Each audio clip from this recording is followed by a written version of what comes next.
Welcome to another episode of Peers Over Beers, your favorite digital and social evangelist podcast, with your industry veteran hosts, Michael Sandoval and Chris Tetzel. This podcast starts now.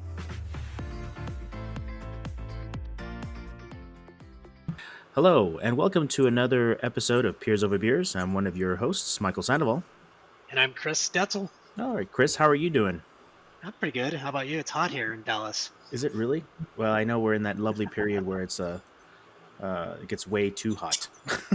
Oh my God. It was 105 degrees this weekend. Saturday, and then Sunday, I think we had a cold front of 98 degrees, and Friday was 105 or 6. So yeah, it was. Oh, put on a coat. the cold front on Sunday, yeah, it's crazy. Well, I don't know how we have a guest with us today, Dani Weinstein. Dani, how are you doing? I'm doing great. My understanding is that you hail from the city, right? From San Francisco Bay Area. I'm actually outside of the greater suburbs of Sacramento in a place called Granite Bay, and it's actually been pretty hot here too. In fact, actually, and unusually hot. So I think we may have topped you guys this past weekend at about 109. Whoa. Jeez. So, yeah. You're not surprised or even shocked. Like, well, you guys can have a humidity that ours is dry heat. So it's interesting. Like once it gets past a certain, doesn't matter. Like 105 is like, it's just what you could make it 110 doesn't matter anymore. It's just ridiculous. Yeah, it just helps. Well, Dani, thank you so very much for joining us. We could talk about the weather, but because it's just damn hot. I'm just done with it. I'm really looking for a relationship with a cold front. Really indeed. And a cold beer. Yeah, exactly correct. And I'm perfectly okay being indoors, but it is wonderful to have you on our podcast, and thank you very much for joining us. We'll start off a little bit. When we were talking about in our pre-show discussion, how we have a chance of interviewing such wonderful people and talent in the community space, and you're another one of those great individuals to chat with. Just your experience and kind of sharing some of it, I thought was great. So we'd love to get into it. But Dani, tell us a little bit about yourself and how you got into the space and how we got here. Sure. Well, Michael and Chris, appreciate having me on the show. My name is Dani Weinstein. I've been in the community space for more than 12 years now. I really didn't have a direct path to getting into it, but fortunately I was on the ground floor of the HP social care team back in the end of 2007. And had spent quite a few years in HP consumer support, managing a variety of global programs. But essentially was on the ground floor of a team that was chartered with building out a branded community for HP consumer support. We had won a JD Power Award back in 2006. And in 2007, they decided not to renew it because we were missing a branded or an HP-owned forum. They had one on the compact. They ended up killing it after the merger. And so we went to the IT team. They said, well, we'll probably get you one in about 4 years. And we said, well, we can't wait that long. And we got permission to go external. We vetted, the vendors at that time, which really were being led by Lithium and Jive back in 2007. Yeah. Went with Lithium. And again, we basically hit a grand slam. So in short order, we launched 7 language communities to serve global customers. Again, this is for the home and micro business, people who own PCs, printers, tablets, and really with the goal of driving support deflection. And we went fairly quickly from 0 to 60 to the point where I don't think Lithium had seen that volume ever in such a short order. But it was great learning from the best at that time. We had, because of our scale, we had access to some of the leaders in the space, like Joe Cothrell, their chief community officer. That was kind of at I wouldn't say the beginning, but that was definitely a start of midterm Lithium around there. Yeah, good. Yeah, I know. This is so from 08 to 2010, we launched the 7 language communities, and really from that point on, established an incredible super user program, won a number of groundswell awards, and really became gold standard within the company. My specific role was really focused on the launches and the administration and the English side, but also training the regional teams on how do you build, launch, and scale, but then also best practices around community management in those 7 languages. So really it was a great 7-year run. Toward the end, we kind of broadened our expertise or our services around how do you serve customers across Twitter, Facebook, and LinkedIn. In 2015, or at the end of 2014, I should say, I was recruited by Domo, which was a pre-IPO startup in the SaaS business, basically data analytics, business intelligence. They were very well funded. Their COO, Steve Wellen, understood the value of community, and they found me through a paid recruiter. My charter was to build out their brand new community. Now, very different from a very wide open HP community serving anybody and their grandmother, to serving, an IT business professional who's managing data for an executive team. Domo was very secretive up until that point, meaning you had to sign an NDA to access their or license their product. Oh wow. And so they didn't have marketing material, they didn't have a community, but that was all going to change. The day that I was hired, that I started in January of 2015, they had And that was decided. at the beginning of your time with them, right? Correct. I got it. My first day on the job, they had secured the date for their first customer conference, which was called Domopalooza. And so I literally had 90 days to go live for the community. So we spent those 3 months really educating the executive team on, what is community, what's the value of it, understanding the fact that, what they had already agreed to with Lithium at that time was not going to serve my needs in that short order. So again, garnering for a six-figure check, which I was able to secure, a virtual project team to help serve the launch, and then we built it out and went live at the conference. And so really over the last 5 years, I've been able to build, scale, and integrate that community. But this was a little bit different than HP, which really was very oriented around support and support deflection. Certainly, we had a bit of advocacy with the super user program at HP. But in the case of Domo, I understood that I'm serving now the COO, and there's opportunity to drive value across the organization. So after getting things up and running, my initial next beachhead was really to drive innovation with the Ideas Exchange, so, securing support from the VP of Engineering to have some of his product managers involved in reviewing ideation in the community. But then, of course, there was an archaic wiki that Domo had that was really had a very poor experience. And so the fact that we were able to drive and have customers create incredible content very rapidly, that quickly became sort of our interim CMS before they went to a more professional one. And then longer term, really helping drive and educating the marketing team on the opportunity around advocacy. And so there, with the super user program that I established, I had the opportunity to present at more than 30 Domo user groups over the last several years, and in many cases, my top community contributors who were in those particular cities would either not only be in attendance, but they would also be on the agenda to speak about their experiences with Domo. But we were really able to tie in, with the help of some of the data scientists that we had, the fact that we could actually show those accounts that had active members of community versus those accounts that did not were typically healthier and less at risk based on the company health score model that we had developed internally. So you have like the golden data point that everybody wants to have, right? That an active community member is actually a more buying, person, and however, whatever vector you've used to create that story. I think Correct. you used the word healthy account, which there's probably some factors around that. Yes, and, That's and, huge. and That's a huge step. yeah, and in the case of a SaaS business, I mean, when you start talking about upsell and retention and renewals Yeah. of a software license, that speaks volume to the executive team, and so being able to show that and even have people who were not only stars in communities as folks who could actually speak at the user groups or webinars or even be reference points for either existing business or new business, was very gratifying. I think when I left Domo earlier this year due to a big round of layoffs due to COVID, one of the most gratifying things for me, and certainly had quite a few recommendations that I had solicited from peers that I worked with, but getting unsolicited recommendations from customers that I impacted because of the work we did in community and how much that knowledge and experience helped their careers as an IT professional, that was just off the charts for me. Oh, that's awesome. You actually had people kind of unsolicited come like, "Hey, thank you very much for helping me in my learning, my understanding. It's helped me in my career." It's you've actually had that. Yep. Yeah. So if you go Oh, to my profile page, you'll see in the 37 recommendations I have, there's almost to a person those power players in Domo that were stars in the community. They credit their success with Domo very much hinging upon the time and experience that they had in the community. Hmm. Without that, they would not have been able to ramp up and adopt the product as quickly as they did, and also to learn and grow with the help of others like them, in connecting those people and connecting those dots in the community. That's really the power of community at the end of the day. Yeah, I like that last part.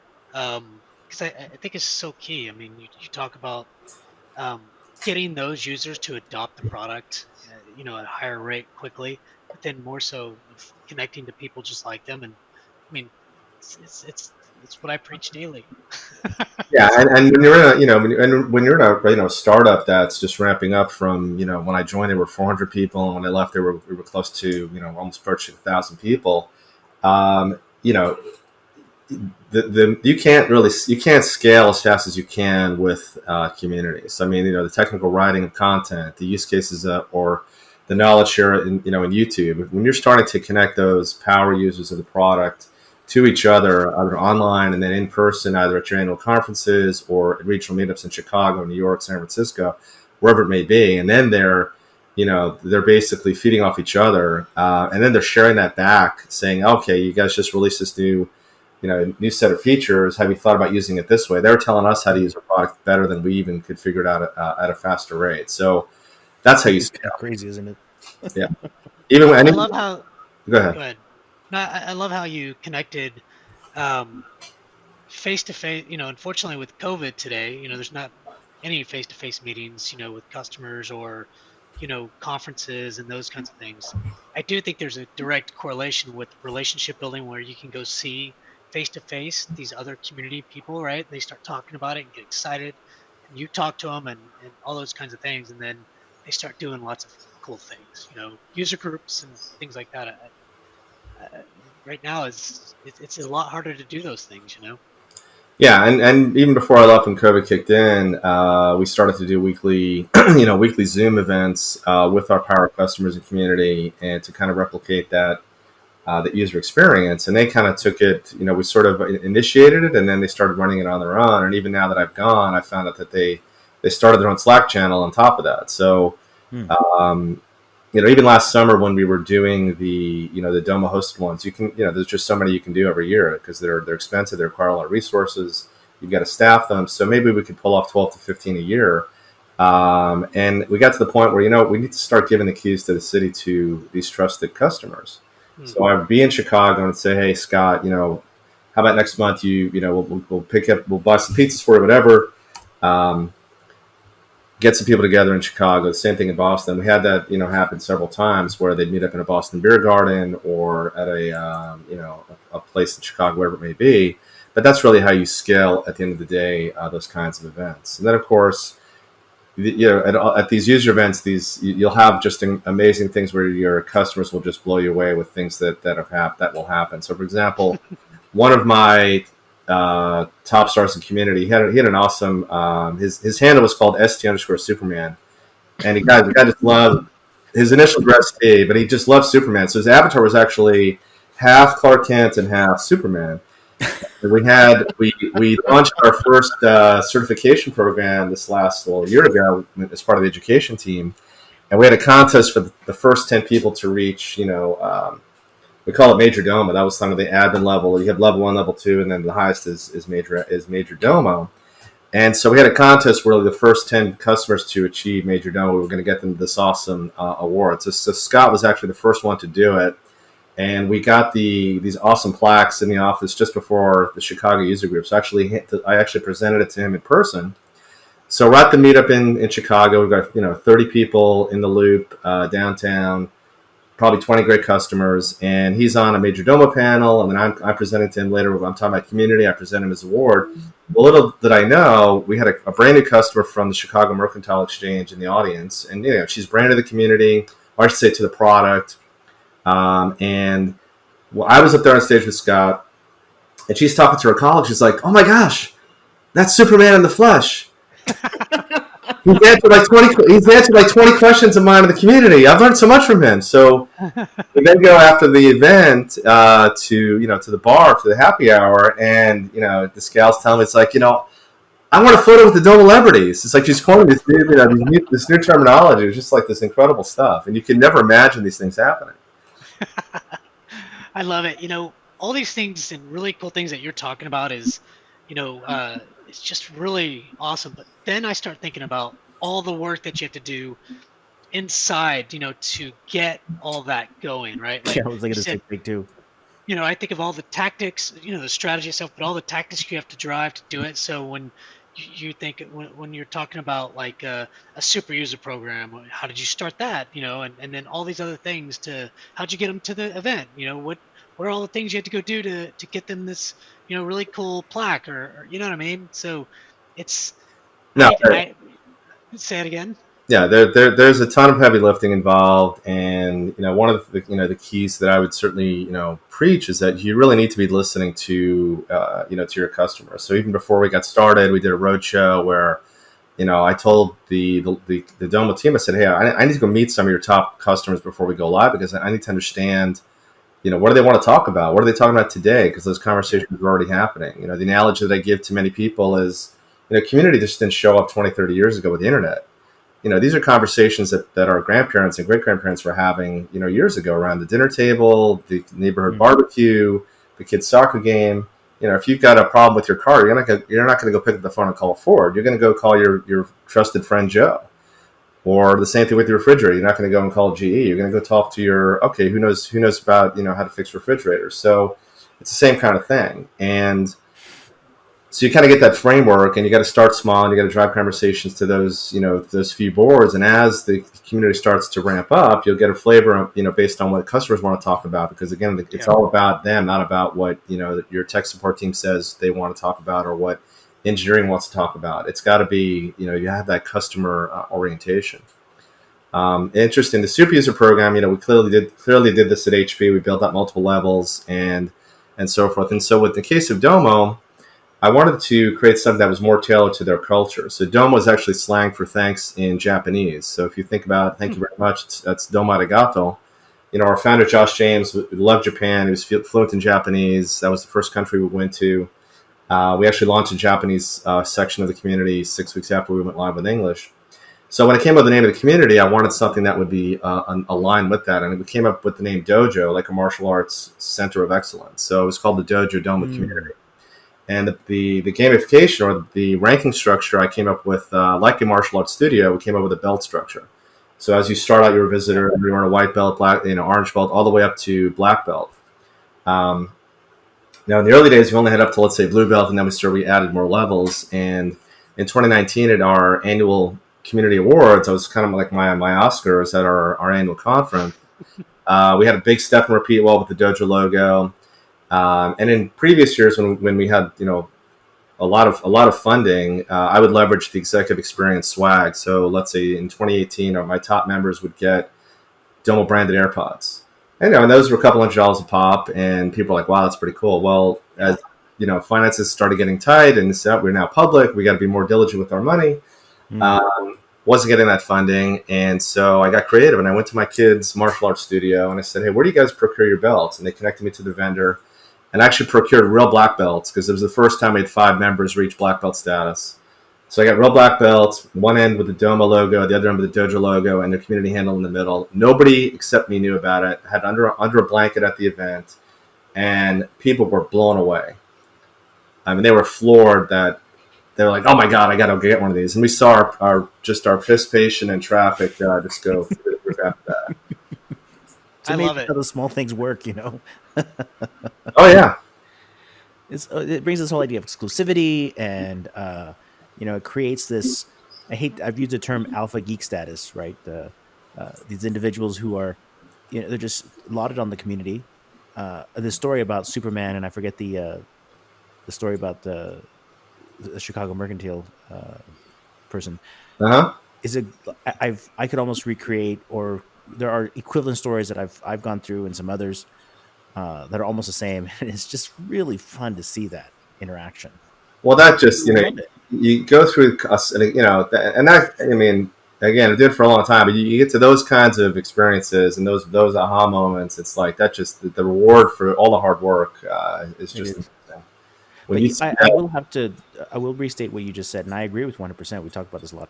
Is listen to your customers first. I think, and I don't know what your experience is, and I'll just make a statement around how. an enterprise can go for a while and think they quote unquote know the customer, but they don't. And then sometimes it takes like a community activity internally to kind of go through that iteration and Hmm. realize that there is definitely some blind spots, right? And they haven't really listened. And maybe some of the effort is actually telling those who will quote unquote own that experience that there's a little bit different way to look at things. I don't know what you think. No, absolutely. I mean, we had quite a bit of, I would say, healthy discussions, to put it mild mannered, about the structure of our CAB, customer advisory board. I said, Ah, okay, it's yeah, great. It's great to have, all the executives that are writing big checks, but what about the worker bees that are actually delivering the value to those yeah, executives? Where are they at? Because they know the product better than anybody else. exactly correct. And that's actually when I go back to this, community becoming the horizontal. So again, most people get support deflection, communities creating solutions, education can harvest the content, they get that value. Innovation took a little bit of education. It's probably 6 months of negotiation with the VP of engineering to get those resources. So I'd actually have PMs, product managers in there to review ideation. Again, you've got this gold mine of wealth of customers, suggesting ideas and voting them up. That's much more effective short term than, let's say, running out doing focus groups. But Mm. then I get on the marketing side when they're seeing, again, you've got all the references for the upsell retention, having access to these people that are really pushing a product to the next level, especially as you're releasing new features. Um, they just take your game to another level and make you better. So if you're able to not only connect them to each other so that they're sharing that knowledge to help those sister accounts, but even providing that feedback loop to you so that engineering gets better, marketing gets better, everybody gets better from having that full life cycle. Did you, in your time, especially at Domo, did you see kind of the shift of the universe of focus? I guess would say would be kind of. It almost seemed like there was a shift, and maybe I'm editorializing a bit of everybody in the different markets, but they were beginning towards the end, kind of using community as a source of innovation. Where do ideas come from? Hey, can you ping a customer for me, or can you ask this question? Like kind of a shift in the center of the universe. I don't. Did that exist for you, or is it just a natural progression? No, it was certainly an evolution, and as we would get scale on number of votes received, or even having an idea with not only a lot of votes but also 20, 30, 40 comments, I would get requests for, okay, who are those accounts, who are the customers behind those Yeah, it avatars, became like a wealth of knowledge, right? what accounts they represent, how much Mm, ARR is behind that, and put together reports so that because again, engineering they got pressed to shift away for a time to build more product, and so they wanted a more summarized, concise report as to, okay, give me the top 50 ideas right now based on votes and based on comments, and also the dollars that are being spent around that, and you present it that way. And then of course they'd want to say, okay, I want to go talk to this customer, and you'd connect the PM, they would develop that relationship. The same is also true on the marketing side. I was heavily involved in helping drive and coordinate the user group program, not only presenting that but also bringing people to the table. So reference mm, calls, but also having speakers who could talk about the same guy, Scott Thompson from Abbott, who would speak at multiple conference or say multiple user groups, but then they'd also be showcased at our annual conference. Then of course for me, the annual event where it was like the Uber user group, anybody that had a belt would get an invite to my party at the annual conference, and then of course mm, I would showcase top solution author, most liked author. But I would also run a contest because there's also this other segment. You've got, of course, the one percenters that everybody targets and goes after. But now what I'm also seeing is now there's this ripe opportunity, which is really that probably the 1 to 50% who are they're super fans of the brand.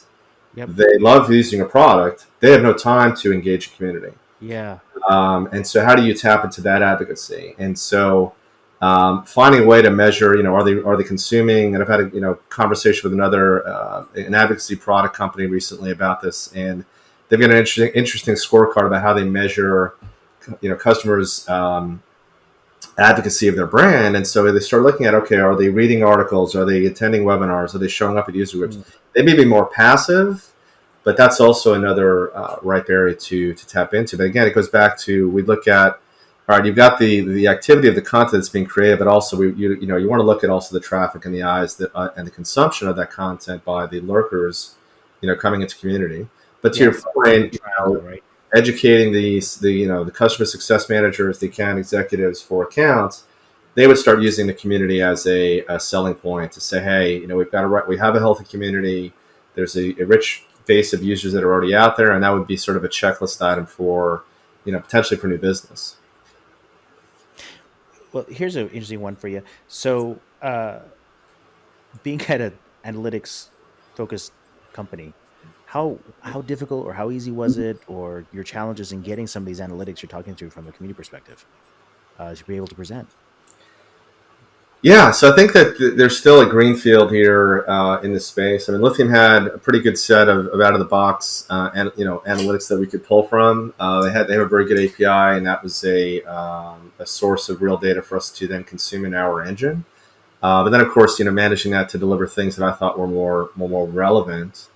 Um, to get us, to get a regular report as far as traffic, engagement, consumption, things like that. The account health scorecard that was really being driven by some very very super smart data scientists at Domo. They, like I said, they created this health score model. That was a little more challenging to tie into. Okay, how do really show the direct linkage from this customer's activity to the account Right. health?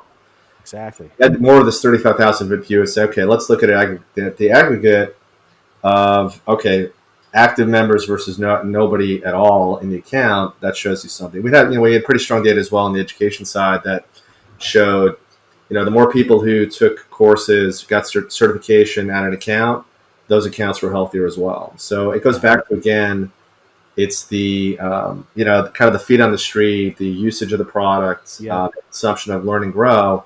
If they're consuming learning and growing, and that includes the knowledge sharing community, then the likelihood of your product being stickier in that account is going to grow. Did you ever look at kind of like NPS type scoring as part of that modeling? We did, and NPS is kind of a tricky one. So we had Qualtrics integrated with the community, and we were surveying, kind of very short survey, basically, number one, measuring deflection. So did you find the information you're looking for? Are you planning to call support after your experience? We did ask the NPS question. The challenge with NPS in community is that you're literally getting a 60 to 90 second experience for the customer. And so, is their NPS truly related to the community? Is it related to something Related to else? the brand? Yeah, exactly. So, and it would typically trail, I think, our higher level NPS scores for the company. But they were positive, they were good, but I don't think that's necessarily for an online experience that should be the necessarily the benchmark. It was sort of I think, an indicator. The other things were more relevant for us. Hmm. You had again a unique experience, kind of as a way to kind of close our conversation. One of the unique things that I've just from talking with you is that you've had an opportunity to kind of get a community started in a very accelerated state, right? Especially for Domo. Is there kind of looking back at that experience? Is there something you've learned from that experience that you would kind of advise others, or saying, "Hey, this is the first thing I would go do for you"? Kind of like words of wisdom type of thoughts in that Oh in yeah. that So I space. mean, everything is a learning opportunity, and by no means did I know everything coming into what I did at Domo. But I would certainly suggest that, regardless of where you sit in the organization, because as I said earlier, we're now seeing community become this new horizontal that's serving the marketing team for advocacy, engineering for innovation, content for education, and deflection for support. Mm-hmm. Regardless of where you sit in the organization, because I sat with inside of client services, I think you need to take a step back and have a strategy, and say, first of all, okay, what are the metrics that my CEO are being measured on? Is our focus on growing revenue? Is our focus on growing profit? Is it both? Is it something Yep. else? Yep. How Yep. does that cascade down to my executive, my direct report, my VP, or my C-level executive that I report to? How are they being measured? So you've got to get complete alignment there, because if you don't have alignment with your immediate management team, it's going to be very challenging to get that support. So as you get clarity on, all right, how am I going to be measured for success in community? What's the value that we're going to bring to my immediate vertical? That's sort of number one. You get that alignment. From there, you can then draw a strategy on, okay, how do I then get from point A to point B? And establish, okay, what's going to be my beachhead to deliver on that value in the first, 1 or 2 quarters. And the longer term, think about, because again, I think you need to think about community being holistic across the organization because it's really driving value across the business. How am I going to deliver the value now? If I sit in client services, how am I going to deliver value to the engineering team? How am I going to deliver value to the marketing team? Mm-hmm. How am I going to deliver value to the sales team? And then of course support. So think about that maybe more as a longer term if it doesn't align with your immediate needs, but get that alignment certainly with your immediate chain of command because they're the ones who are going to be providing you the required resources as far as headcount and funding to drive the right platform. And then Yeah. of course, as you're developing that strategy, you've got to go out and get the voice of the customer as it's being captured today. So you got to say, okay, conversations are already happening with the customers. Who's having them? Yep. Talking to salespeople, the account executives, your CSMs. Go on a roadshow and talk to those power users of the product because the company needs to know. If they don't know who your top customers are today, then you might think twice about working there. But Yeah. uh, you certainly want to be interviewing the power players of who's really pounding the product today and get their perspective, for better for worse, on what do they want to talk about? What do they envision in the community? Collect all that information. It's not going to be necessarily a decision by committee, but really boil it up to 3 to 5 core topics and conversations, and that's how I recommend you launch. Because again, you do not want to boil the ocean and have 100 conversations happening. You've got to start small. You've got to drive a lot of content or a lot of conversation or traffic into those few conversations, and then from there, the newer conversations are going to emerge. And of course, as you do that, you want to make sure that again the metrics that you've signed off and agreed upon are aligned with the ones that go up your food chain. As you start delivering on that, you show value. You can then go and start to advocate across the organization. So, okay, now we're going to add an ideas exchange, or now we're going to integrate this with the advocacy program, or now we're going to work with the education team on creating and harvesting more content. Then you start having a kind of a food chain or a building block of deliverables that can add value across the business. Excellent advice. Excellent advice. Uh, Chris, did you have any final closing thoughts? I do. I think Donnie, this was really really good. You got me excited about what I need to go do next. For my community. So, this is really good. So thank you. That's really all I have. Well, No, I enjoyed the conversation with you guys again. Much appreciate you having me on Beers Over Beers. oh Of course. man, I love it. Yeah, no, thank Dan. Donnie, thank you very much for your telling us, taking us through your story, right? Because it's a story that's shared by the folks want to hear, and they, it's, as we are all community members ourselves, we would like to share our experiences with others to help others build their own, right? And I thank you very much for spending that time with us. Thanks, guys. Much Thank you. appreciated. Thank you, Donnie, very much. Donnie, I'm sorry I keep mispronouncing your name, but once again, this has been another episode of Peers Over Beers. This is Michael Sandwell. And I'm Chris Detzel. All right, thank you guys very much, and talk to you guys later. Cheers. Thanks, guys. Bye now.